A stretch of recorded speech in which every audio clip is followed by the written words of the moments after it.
বাংলাদেশ থেকে একটা বড় খুনিকে এসটিএফ অ্যারেস্ট করেছিল, জেনে রাখুন। যা নিয়ে বাংলাদেশে অনেক রেভলিউশন হয়েছিল। অন্য দেশের কথা আমি বলছি না, আমার বলার অধিকার নেই, কিন্তু আমি যেটা বলছি পয়েন্টটা। তারপরে তারা মেঘালয় দিয়ে বাংলায় চলে আসে। বাংলায় যখন চলে আসে তখন আমাদের এসটিএফ তাকে ধরে, এটা তাদের ক্রেডিট। তারপরে হোম মিনিস্টার নিজে আমাকে ফোন করে বলছেন, এতদিন তো কই আমি বলিনি, মুখ করিনি, আজকে অত্যাচারের শেষ সীমায় গেছেন বলে। কারণ এটা জানে, আমি এখনো নামটা বলছি না ভদ্রতা করে, বাংলাদেশের লোক উত্তাল হয়ে যাবে। আমি সেটা চাই না, আমি দেশকে ভালোবাসি, না বলবো না দেশের স্বার্থে। কি বললেন? आप थोड़ा आपको बंगाल पुलिस को बोल दो ये बात बाहर में नहीं कहने के लिए, एक देश के लिए है।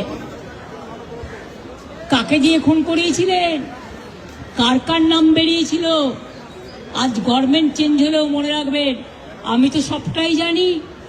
আমার হৃদয়টাই একটা কথা ভান্ডার, তথ্য ভান্ডার, সত্য ভান্ডার।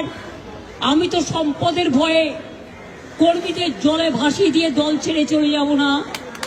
আমার তো এক সেকেন্ড লাগতো।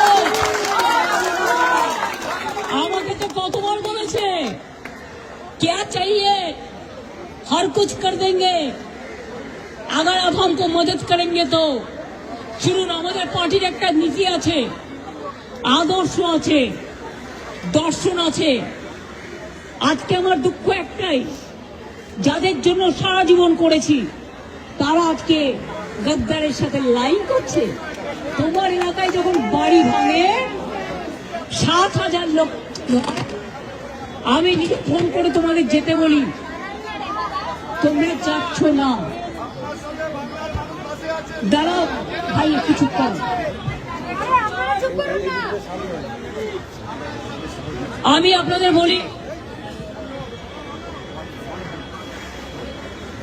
আমি বলেছিলাম যখন মসজিদের মাইক কেড়ে নেওয়া হচ্ছিল যে তোমরা একটা কেস করো, করেনি সে।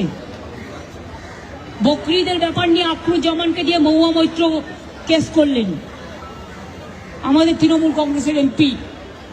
আর যারা আজকে গদ্দারি করছে তৃণমূলটাকে ভাঙবার জন্য, আমি বলি ঈশ্বর আল্লাহ তেরে নাম সপ্ত সুমতি দে ভগবান।